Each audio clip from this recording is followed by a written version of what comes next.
everybody, it's me, Gypsy from Smallwood Homestead, and several of you have answered my questions when I said what kind of videos would you like to see, and quite a few of you said you'd like to see more dehydrating videos, that you were curious as to how I go through the process, what I put in my dehydrator, how long I leave it for, things like that. So right now in my dehydrator I have onions, and they're about ready to come out, and I will grind those into onion powder so I can use it in the winter for making soups and seasoning, you know, meat and things like that.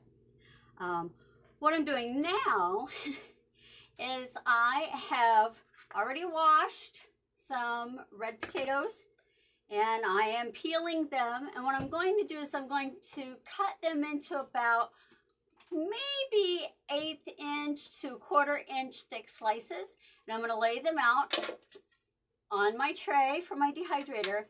And so in the winter time I can make myself some homemade au gratin, potatoes au gratin. It's just like the box mix. If you've ever bought the box mix of potatoes au gratin, you'll notice that what is in there is dehydrated potatoes, and you rehydrate them with water, milk, and butter.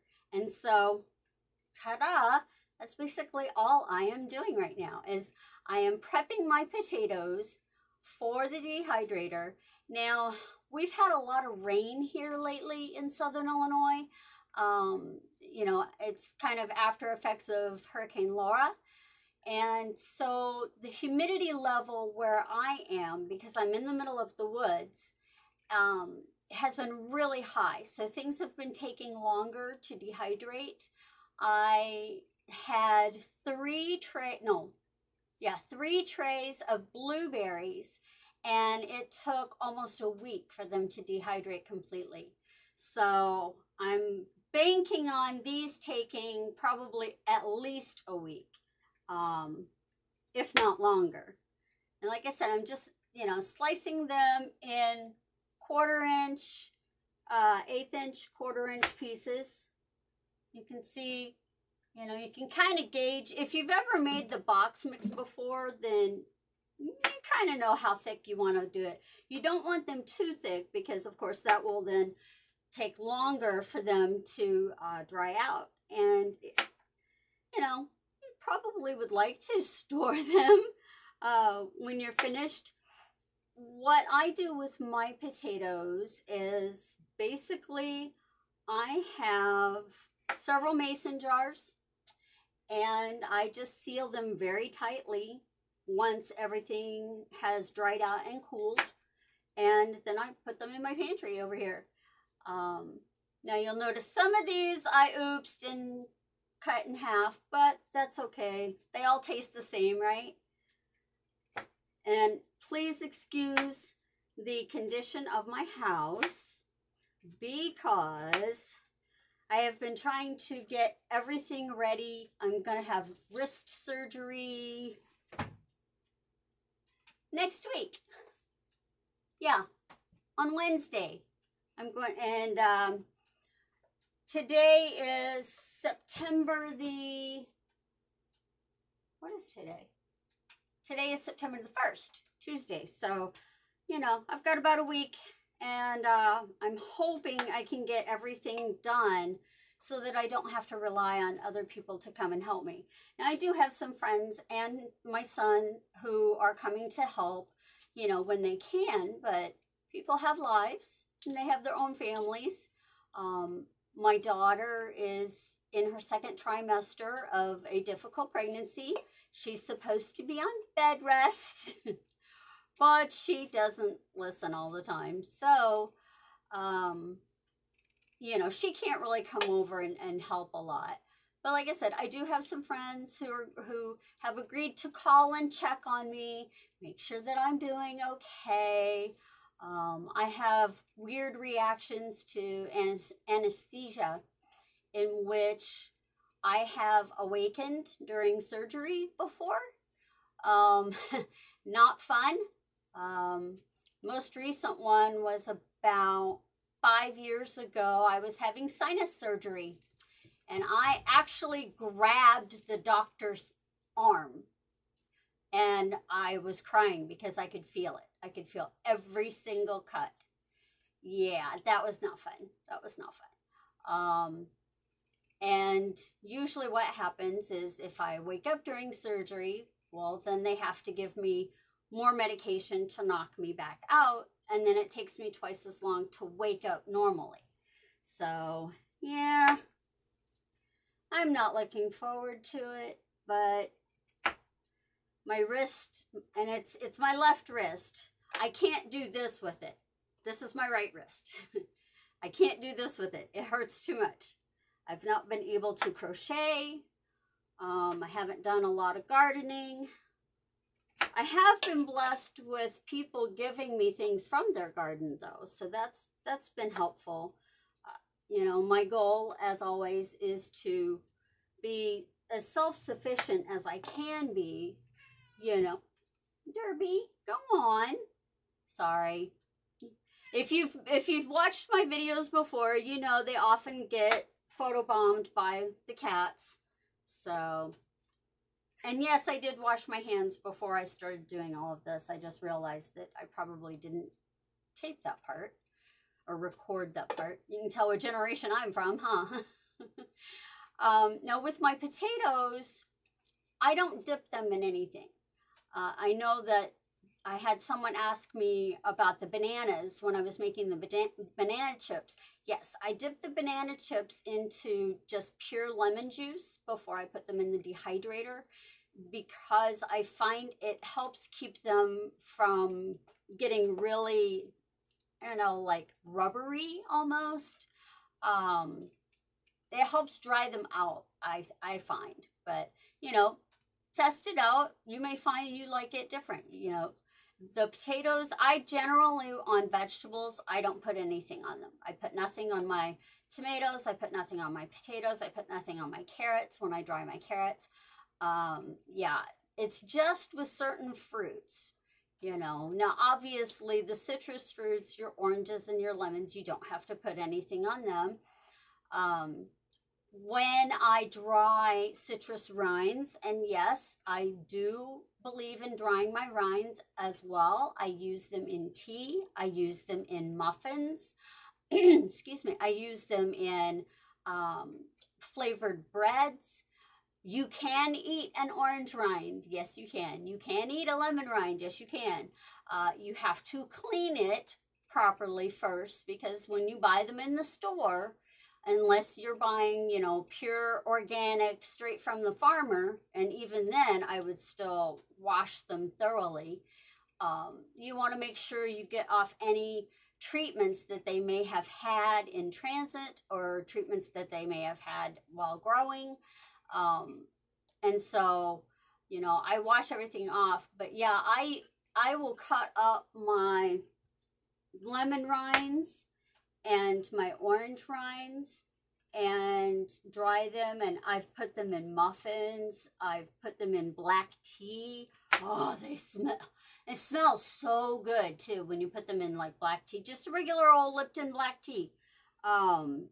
It's the best. It really is.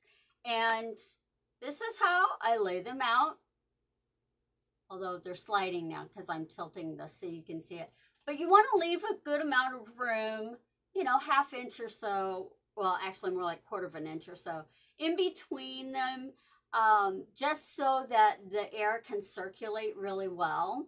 So there's one plate done, or tray, I guess. And I only washed 4 potatoes because I wasn't sure. They're such odd sizes. I wasn't sure how many would fill the trays that I have. So you will have to play around with your own dehydrator. The dehydrator that I have is actually from, I think, the early 80s. I got it off of Craigslist for 10 bucks several years ago. And I love it. I absolutely love it. It does the job that I need it to do. And, you know, it works. I've seen very fancy ones that are out there.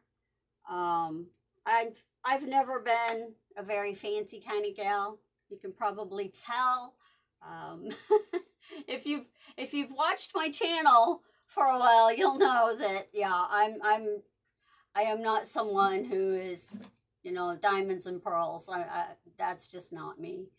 But you can pick up something like I did off of Craigslist or at the thrift store, at Goodwill. I've seen them at Goodwill, and I've been tempted to get another one, just so that I can have two going at the same time.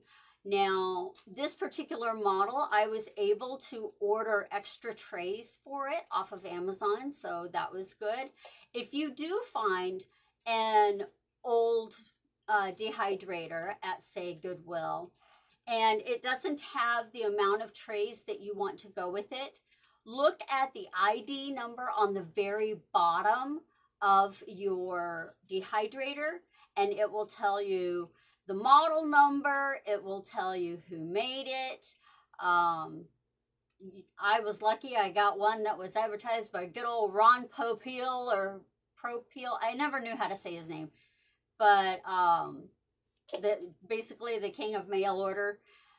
But if you find one, yeah, just look on the bottom of your dehydrator. It should have a model number, should have a company name, and then I would just do a Google search. You know, if you can't find it, start asking around on Facebook Marketplace, because you would be surprised what you can find there. There's, oh my gosh, all kinds of stuff. If I ever won the lottery that I never play, I could probably have it spent, and I would have a completely self-sufficient homestead. And I wouldn't ever have to bother with going to the store anymore. I wouldn't have to, you know, bother with taking my car anywhere. I could just be happy in my own little house in the woods. Well, actually, it's a trailer, but still, I'm in the middle of the woods. So, oh, goodness. What kinds of things do you like to dry in your dehydrator? If you are a dehydrator aficionado and you have used it for a while, what things do you dry? Me personally, I do apples, pears, I do the citrus fruits. I haven't tried mango yet, but I've been wanting to. I do, you know, vegetables like potatoes, carrots, peas. You can do peas. Oh gosh, tomatoes. What else have I done? I did try to dry goat's milk. I would not recommend it. And if you want to see what happened, look in the playlist. I believe it's In My Kitchen, and I think that's the name of my playlist. And you will see, yeah, it did not turn out well. Now, I did dehydrate eggs. You have to have a special tray, or rather a special, what do you call it? It's not a tray. It goes in a liner, a special liner for your tray. If you're going to do things like make fruit leather, or if you're going to dehydrate eggs or dehydrate milk, you have to have a special kind of liner. And yeah, my milk experiment did not turn out well. My egg experiment, however, was great. As a matter of fact, I still have a little bit of powdered eggs left from last year that I dehydrated. So that was kind of cool that worked out for me. I was very, very happy about that. Okay. I have done 2 trays with all 4 of my potatoes. And you can see, ta-da-da-da, another tray. And what I'm going to do now is I think I'm going to wash, one more potato real quick and try that. I'm going to leave the camera running because it's too difficult to stop and start it. But I'm just going over here to the sink. I promise you, I'll be right back. Oh, that's a tiny one. Okay.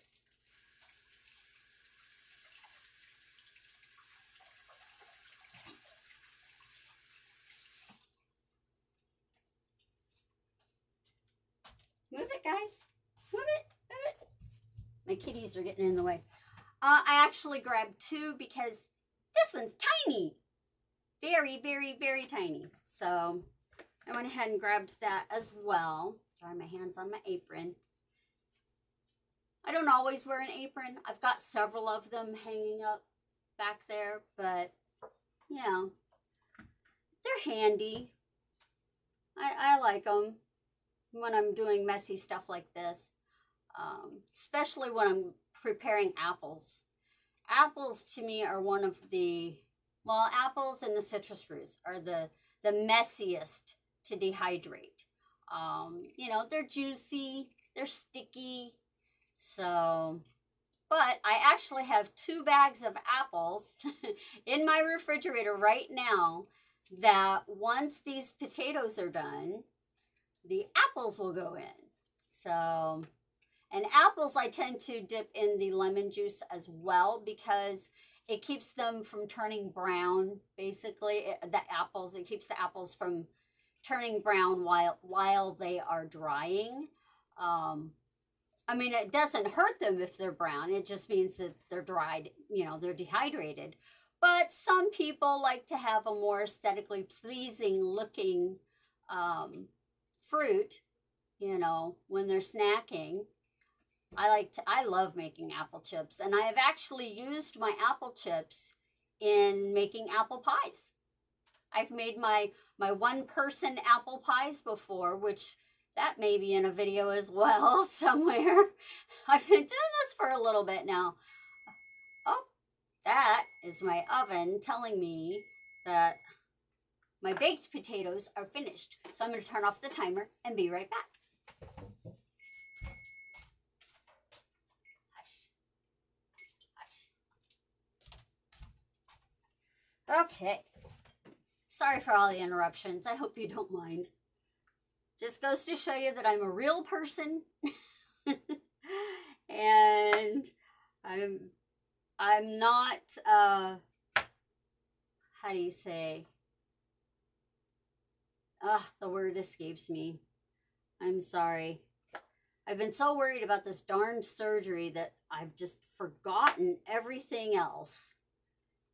I'm surprised I remembered to even film this. I almost forgot to film this, actually. And I even had written it down saying, you know, make sure you make videos for the channel, for Smallwood Homestead. And, yeah, I almost forgot. Oh, and sorry that I'm looking down sometimes. I don't want to cut my fingers off. And knowing my luck, I would be the one to do that, too. If there's a particular food that you would like to see me try to dehydrate, put it in the comments below, because I'm always up for trying new things. I really am. I am limited by my geographical location. I live in Southern Illinois, but we do have an international grocery store. We also have an international fruits and vegetables store. So, you know, I might be able to get something, you know, who knows. Something that I would like to do is get some rose hips and dry them. I'm going to talk to a friend of mine. She's got 3 rose bushes and they're still in full bloom.